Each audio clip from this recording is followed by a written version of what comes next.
Well, go on YouTube, big up and welcome back to the channel. So today is Monday, December 15, 2025. It's 2 minutes past 7 in the AM. I have a load on me here that I'm dropping about 35 minutes down the road. I'm currently in Weatherford, Texas at a pilot. So guys, I've made a decision to buy my first truck. And I'm going to buy this truck from Lone Mountain. So guys, I want all the advice I can get from you out there, my YouTube friends and so on. And I have been through the pre-qualification process already, and I'm going to discuss that with you all out there. And for those who are intending to get their first truck, and if so through Lone Mountain, I will relate to you all what I had to go through the process towards getting pre-qualified, what I did. Also, I'm going to speak to you all about what I am looking for in getting this a specific truck, for my needs, because you have to know what kind of truck you want. I probably didn't tick all the boxes, so probably I can get some insight and some guidance from you all out there who are experienced and watching the channel. So as usual, I'm open to all comments and all advice, right?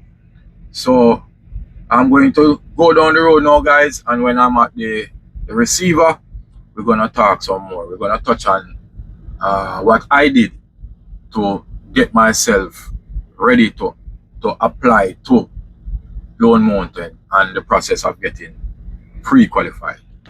So let's head on down the road and we'll talk about that at the receiver.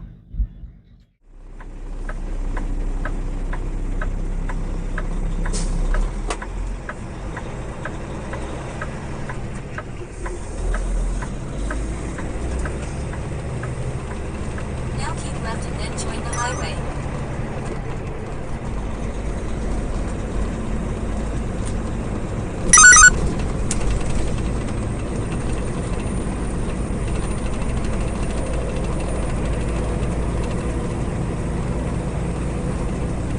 Follow Interstate 20 east for 32 miles. Now turn left and then you will reach your destination.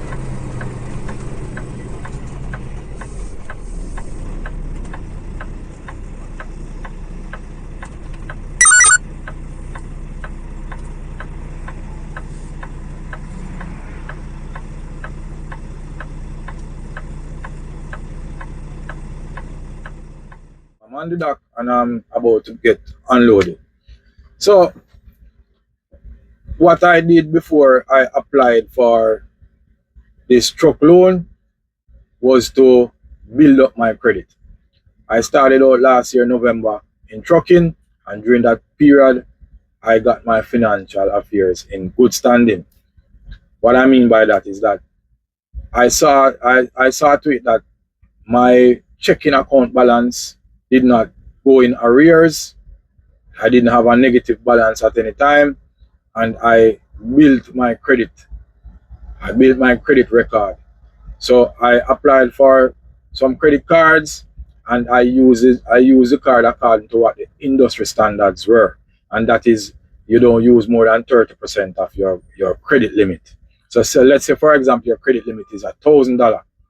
It is recommended that you don't use more than 30% of that, which is $300, and that is what I did.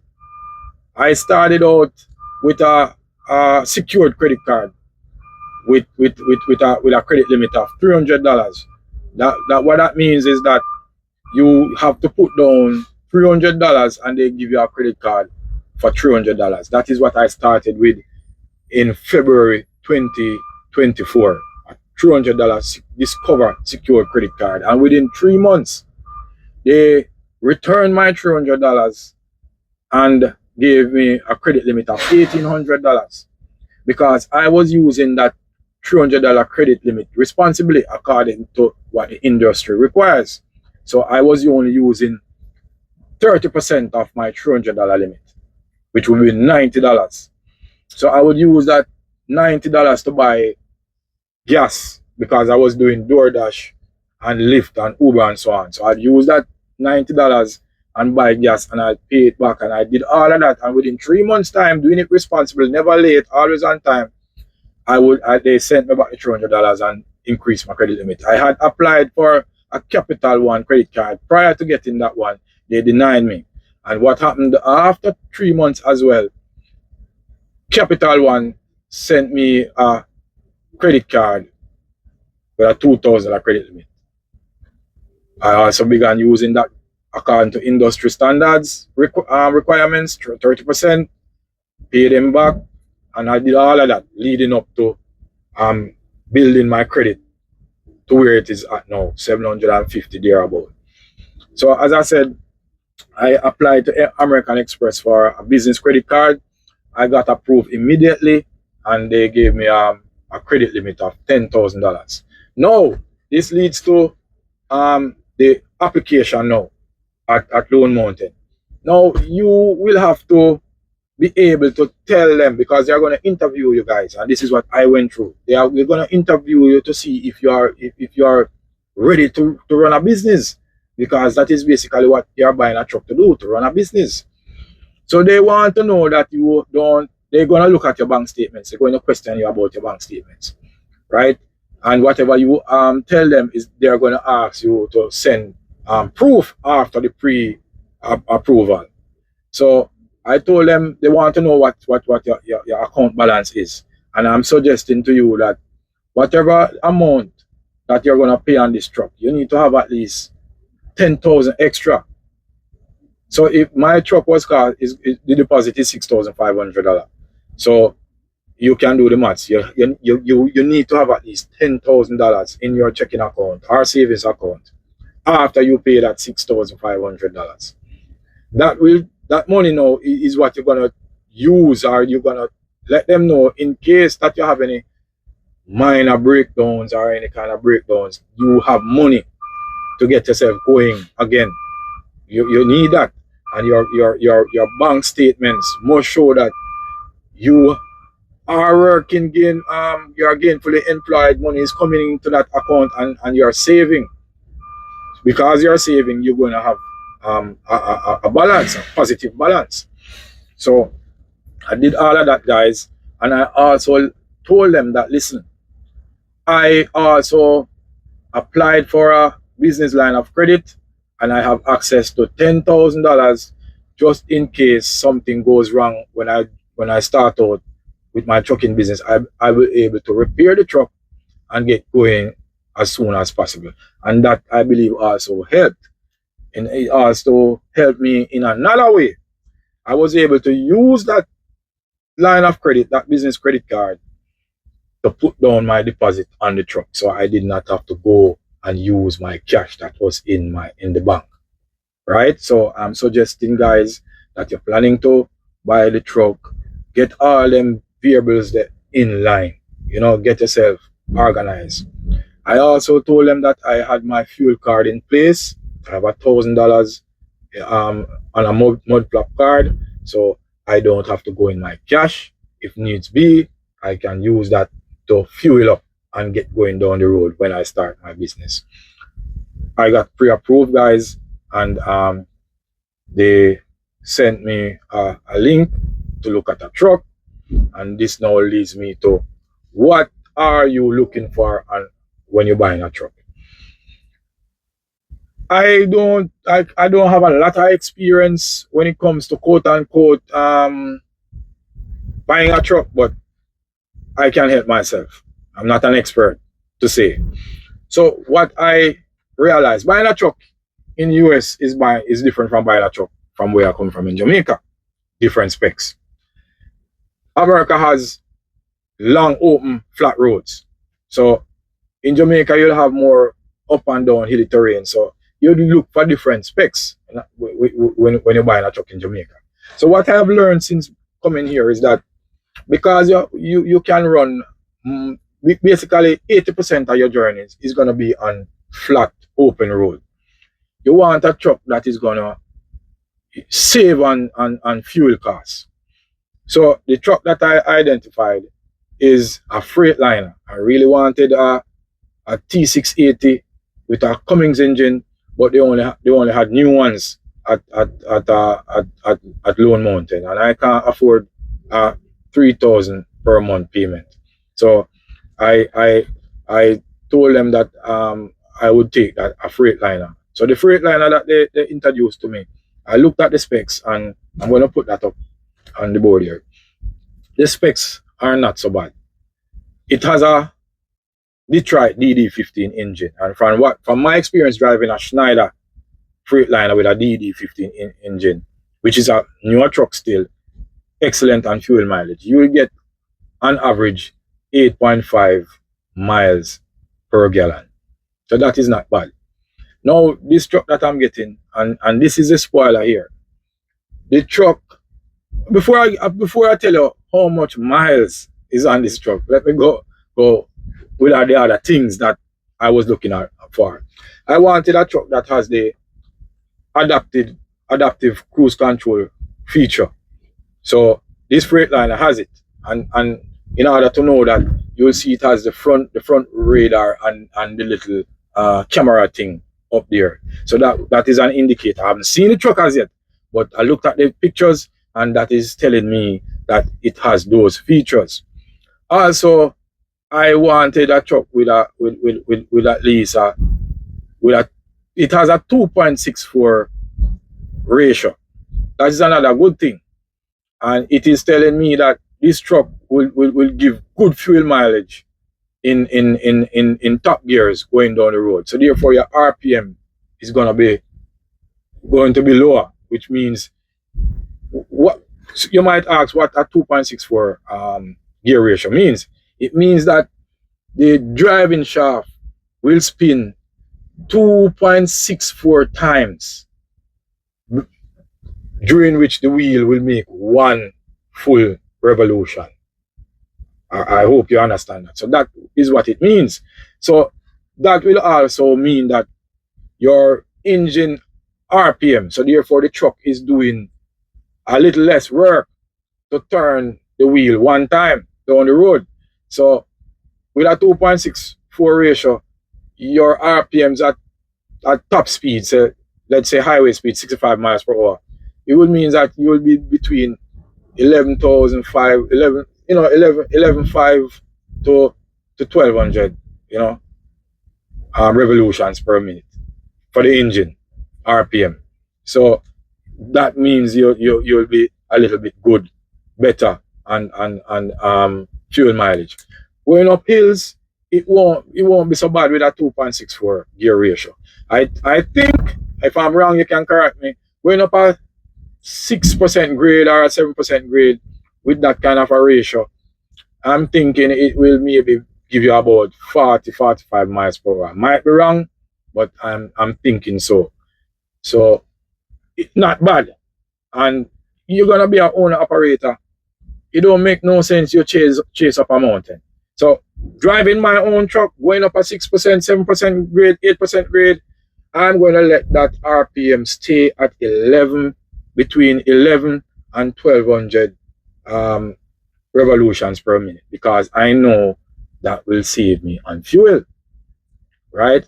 So you have to bear those things in mind. But if I can get up there at 40-45, and the RPM is between 12-13, yeah, I'll go. But if it's gonna be anything over that, I'm gonna sit at those lower RPMs and take my time over that hill. The transmission in the truck should be a DT12. So I don't know if it's a direct drive only or it has overdrive. I have to check that. So overdrive, I understand, allows the engine also to do less work. Direct drive is output directly from the engine to the transmission, and to the diff. It's just a direct link. And overdrive, I think it has another box that converts that driving that shaft from the transmission and converts it so it can rotate the wheels a bit faster. That is my understanding. If I'm wrong, and I don't know if I explained it right, I stand corrected. I'm also still learning. Right, so those DT12 transmission are good transmissions from what I'm hearing and from my research, and as long as you don't run it low on oil, it should last a lifetime. The most problems I get that I hear that these transmission give is it's an ECM or TCM. I don't know what that little box on the side of the transmission which tells the transmission what to do. Majority of the time, that is a problem with those transmissions. You might have sensor problems, and or that box gives a little issue. But if you don't run it low on oil and you service at the service points, that transmission should last a million miles. Now, which goes to the sweet point of this argument of this truck. So this truck has 504,000, almost 5,000 and 5,000 miles, and I'm not too pleased about that. But the reasoning behind taking this truck is that the payments are a bit lower. It's a Detroit engine, a very good engine, and a DT12 transmission, 12-speed transmission, I should say also. And also I asked them who had this truck before. They say it was a company by the name of Taylor something or another. And what I intend to do, I intend to research that company to see if they keep up on their servicing. And I am going to find out. I need information on the servicing, because this truck should come with that information. It should have something that to say that this truck was serviced so and so, and it was serviced so and so, and this had happened to the truck. Because mostly companies will sell these trucks because it has reached the end of the warranty period, so they want new trucks. They don't want to be repairing trucks, but you can get extended warranty. So that is what I'm going to do.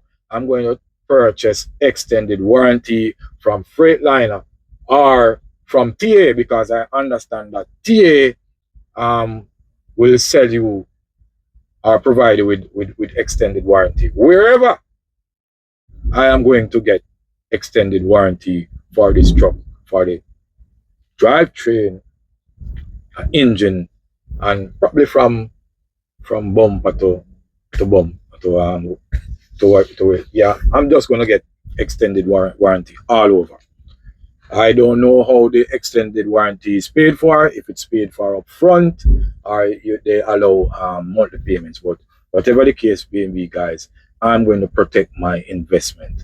And I suggest, if you're going to buy a used truck, make sure you have a good extended warranty.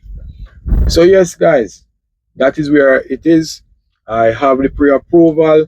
They also asked me to send in documentations, the statements, bank statements, all of them good stuff. Social security number, driver's license, references. They're gonna ask for three references, one from a family member and two other references. What else did they ask for? Pay statements, tax information. That's about it. Yeah, and I submitted all of those, and I did that Saturday. That's Saturday just gone, and today is Monday, so I'm gonna wait and see. I'm expecting to get a call, although I'm gonna call them before, because I need a bit more information about the truck. I need to know if the transmission is a direct drive or it has overdrive, and get the proper name for the company that it's coming from, so I can do some further research about the truck. The truck, I think, also has an APU, because I'm seeing that the radiator thing on the back. So I'm thinking it has an APU, and that's important, given that I'm buying it now in the winter. So APU on it would suggest it has a bunky heater. So it would be good if that is the case. And so therefore, that's it, guys. That's where I'm at right now. So stay tuned, guys. If you haven't subscribed, click that subscribe button and follow me during this process getting my first drop. Thank you all, guys. See you in the next one.